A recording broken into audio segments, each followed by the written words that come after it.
How does a nation that's literally founded on the idea of liberty end up tearing itself apart? Well, today we're getting into the story of a house divided against itself, a country stumbling, step by step, into its most devastating conflict. And you can pretty much wrap your head around this whole thing through this one powerful idea from Abraham Lincoln. He saw the United States as a house, right? And by 1858, he was saying that house was just structurally unsound.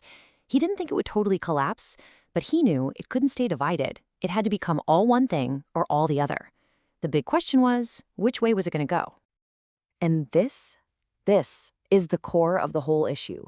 Right from the very start, the nation was built on a massive contradiction. You have the Declaration of Independence saying all men are created equal, but then the Constitution protected what Lincoln himself called the monstrous injustice of slavery. This wasn't a small problem. This was a fatal crack right in the foundation of the house. For decades, this tension was just kind of simmering beneath the surface. But what was it that cranked the heat up to a full-on boil? Well, it really comes down to one word: expansion. The relentless American push to move west is what turned this tension into an absolute inferno. And this whole drive was fueled by a really powerful idea called manifest destiny. This was the belief that America was actually chosen by God to stretch from the Atlantic to the Pacific. So for a lot of people, it wasn't just an opportunity, it was a sacred mission, which made that push westward feel completely natural and, unstoppable. So the first big stress test on the system comes way back in 1803 with the Louisiana Purchase. In one single deal with Napoleon's France, the U.S. literally doubles in size. But this huge opportunity came with an equally huge question, one that the country had never really had to deal with on this scale before. And that is the question that's going to haunt the nation for the next 50 years. Every time a new piece of land was added, the country had to fight over the same exact thing. Would this be a land for free labor, or would it be a land for slave labor? There was just no way to get around it. Okay, so let's jump ahead to 1848. The U.S. wins the Mexican-American War and gets another massive chunk of land, including what would eventually become California, Nevada, Utah, the whole shebang.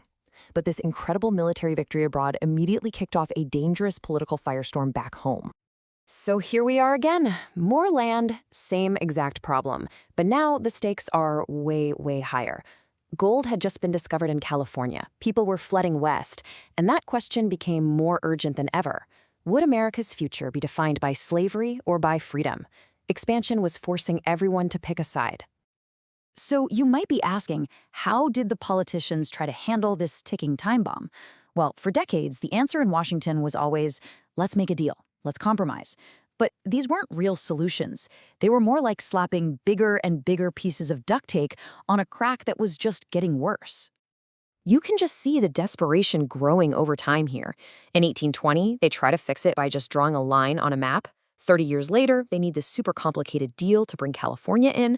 But then look at 1854, the Kansas-Nebraska Act. It doesn't just add a new patch, it literally rips an old one right off by getting rid of the Missouri line. Each fix was just making the problem worse. The whole system was failing. I mean, the two sides were living in completely different worlds. Just take the Fugitive Slave Act from 1850. In the North, people saw it as this disgusting, immoral law that forced them to become slave catchers against their will.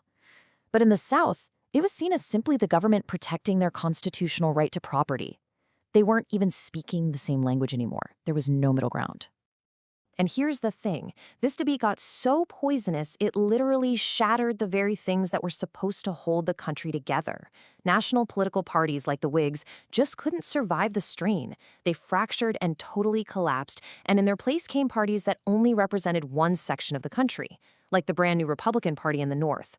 The political center just disappeared. And that brings us to the 1850s, the decade where everything just falls apart. All those attempts to talk it out, they failed. And now the debate was about to move from the halls of Congress to the fields of Kansas, with guns. So, the Kansas-Nebraska Act said, let the settlers decide for themselves. They called it popular sovereignty. You know what the result was? A total free-for-all. Pro-slavery and anti-slavery settlers rushed into Kansas, each side determined to win the vote. It wasn't long before it devolved into a vicious, bloody proxy war we now call Bleeding Kansas. And then, in 1857, the Supreme Court comes along and just drops a bomb on the whole thing. The Dred Scott decision was his huge, sweeping victory for the South. It didn't just rule against one man. It declared that black people weren't citizens and had no rights, and, this is the real kicker, that Congress had no power to stop slavery from spreading anywhere. For so many people in the North, this was it. This was the point of no return. It felt like proof that the entire federal government was rigged in favor of the South. Just 2 years later, one man's actions would shove the country right to the edge of the cliff.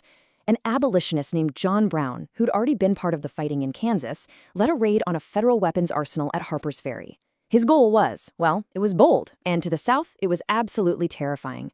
Arm enslaved people and start a massive rebellion that would end slavery by force. Now, the raid itself failed, and John Brown was hanged for treason. But the reaction, that's what poured gasoline on the fire. The South was horrified, convinced he was a terrorist sent by the North. But in the North, many people, like the famous writer Ralph Waldo Emerson, saw him as a hero, a martyr for a holy cause. Think about that.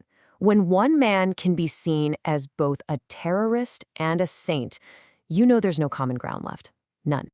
So all of this, the land grabs, the failed deals, the violence, it was all building towards one single moment, the final domino, the presidential election of 1860. Just look at these results. This isn't a country having an election. This is a country falling apart on paper. The Democratic Party, which used to be this big national force, literally split in two, one for the North, one for the South. And that split is exactly what allowed Abraham Lincoln and his new anti-slavery Republican Party to win the whole thing, even though he got less than 40% of the popular vote. And here is the absolute killer fact of this election. Lincoln won the presidency without getting a single vote from the South. In fact, he wasn't even on the ballot in 10 southern states. His victory was proof positive to the South that they had completely lost their voice, their power in the Union. And the response, it was immediate, and it was final. Just a few weeks after Lincoln was elected, South Carolina was out. A few weeks after that, 6 more states in the Deep South followed. Before Lincoln could even get to Washington to take the oath of office, a whole new country, the Confederate States of America, had already been created. So Lincoln's prediction came true. The House had stopped being divided, but it didn't become one thing. It just shattered. Looking back at all of it, the decades of bitter conflict from the Western frontier to the halls of Congress, you have to wonder, was there ever a chance to save the House? Or was this fire, and the war that came after, just inevitable from the very beginning?